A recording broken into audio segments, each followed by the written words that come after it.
നമുക്കിന്ന് കുറച്ച് ചീരച്ചേമ്പ് നട്ടാലോ? ഏറെ ഔഷധ ഗുണങ്ങളുള്ള ഒന്നാണ് ചീരച്ചേമ്പ്. നമുക്ക് തോരൻ വെക്കാനും സാമ്പാറിൽ ഉപയോഗിക്കാനും ഒക്കെ നല്ലതാണ്. ഇത് ഞാൻ പറമ്പിൽ നട്ട ഒരു ചെടി പറിച്ചെടുത്തതാണ്. അതിന് ചുറ്റും ചെറിയ ചെറിയ തൈകൾ പൊട്ടി വന്നതും എടുത്തിട്ടുണ്ട്. അതാണ് ഞാനിന്നിവിടെ നടുന്നത്. ഇത് കണ്ടോ, ഇതിൽ വേരിൽ വന്ന മൊട്ടുകളാണിത്. ഇതാണ് തൈയായിട്ട് നമുക്ക് കിട്ടുന്നത്. ഇതിൽ 2-3 മൊട്ടുകളുണ്ട്. ഇനി നമുക്കിത് നടാൻ വേണ്ടി നമുക്ക് കുറച്ച് കമ്പോസ്റ്റ് എടുക്കാം. ചാണകപ്പൊടി എൻ്റെ കയ്യിലില്ല. ചാണകപ്പൊടിയും കൂടി ചേർത്ത് നട്ടാൽ വേഗം വളർച്ച കിട്ടും. ഈ വളം ഉണ്ടാക്കുന്ന രീതി ഞാൻ ഐ ബട്ടണിൽ കൊടുക്കാം. ഇടതുവശത്ത് മുകളിലുള്ള ലിങ്ക് ക്ലിക്ക് ചെയ്താൽ നിങ്ങൾക്ക് ആ വീഡിയോ കാണാൻ പറ്റും. ടെറസിലാണ് ഞാനിത് ചെയ്യുന്നത്. കാരണം പറമ്പിൽ നട്ട് കഴിഞ്ഞാൽ മുള്ളൻ പന്നി ഒന്നും ബാക്കി വെക്കുന്നില്ല. അപ്പോൾ ഞാൻ പറമ്പിൽ നിന്ന് എല്ലാം തൈകൾ പൊട്ടി മുളച്ചതെല്ലാം കൂടി പറിച്ചെടുത്തതാണ്. അപ്പോൾ ഞാൻ എല്ലാ ഗ്രോ ബാഗിലും കരിയില നിറച്ചിട്ടുണ്ട്. അതിന് ശേഷം നമുക്ക് മണ്ണ് നിറച്ച് കൊടുക്കാം. ഏകദേശം ഒരു 1/4 ഭാഗത്തോളം മണ്ണ് നിറക്കാം. കാരണം ചീരച്ചേമ്പ് പൊട്ടി വരുന്നത് കൊണ്ട് ഇടയ്ക്കിടെ മണ്ണ് ഇട്ട് കൊടുക്കേണ്ട ആവശ്യമില്ല.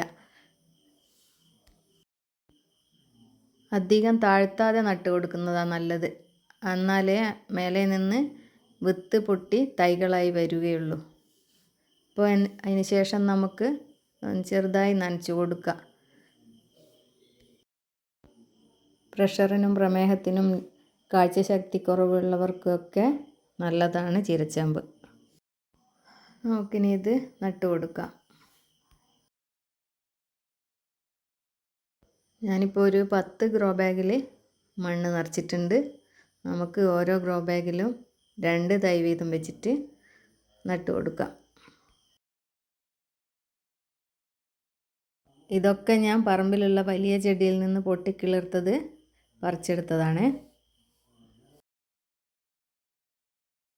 നല്ല വണ്ണമുള്ള തണ്ടുകൾ നമുക്ക് സാമ്പാറിന് വേണ്ടി ഉപയോഗിക്കാം. തണ്ടിൻ്റെ നാര് നീക്കി കൊടുത്താൽ മതി. അതിനുശേഷം മുറിച്ച് സാമ്പാറിന് ഉപയോഗിക്കാം.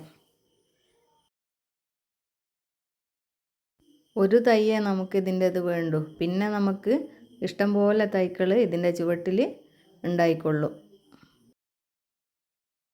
ഒരു തൈയിൽ നിന്നാണ് ഞാൻ ഇത്രയും തൈകൾ ഉണ്ടാക്കിയെടുത്തത്. അധികം പരിചരണത്തിൻ്റെ ആവശ്യമൊന്നും ഇതിനില്ല. നമ്മളിപ്പോൾ നട്ട് നനച്ച് കൊടുത്ത് വേര് പിടിച്ച് കഴിഞ്ഞ് ഒരാഴ്ചയൊക്കെ ആകുമ്പോഴത്തേക്ക് വേര് പിടിക്കും. പിന്നെ ഇടയ്ക്ക് കടലപ്പിണ്ണാക്ക് വെള്ളത്തിലിട്ട് വെച്ച് ആഴ്ചയിൽ 2 പ്രാവശ്യം ഒഴിച്ചു കൊടുത്താൽ നല്ല ഗ്രോത്തായിട്ട് വളർന്നോളും. ഇനി നമുക്ക് എല്ലാ ചെടികളും നട്ട് കഴിഞ്ഞു. ഇനി നനച്ച് കൊടുക്കാം. ഞാൻ 2-3 ഗ്രോ ബാഗിൽ മുന്നേ നട്ട് വെച്ചതും ഉണ്ടായിരുന്നേ. അതും കൂടി മേലെ ടെറസിൽ കൊണ്ടുവച്ചതാണ്. മുള്ളൻ പന്നി ശല്യം കാരണം. എൻ്റെ വീഡിയോ ഇഷ്ടമെങ്കിൽ സബ്സ്ക്രൈബ് ചെയ്യാനും ലൈക്ക് ചെയ്യാനും കമൻറ്റ് ചെയ്യാനും മറക്കല്ലേ. പുതിയ ഒരു വീഡിയോയുമായി വീണ്ടും കാണാം.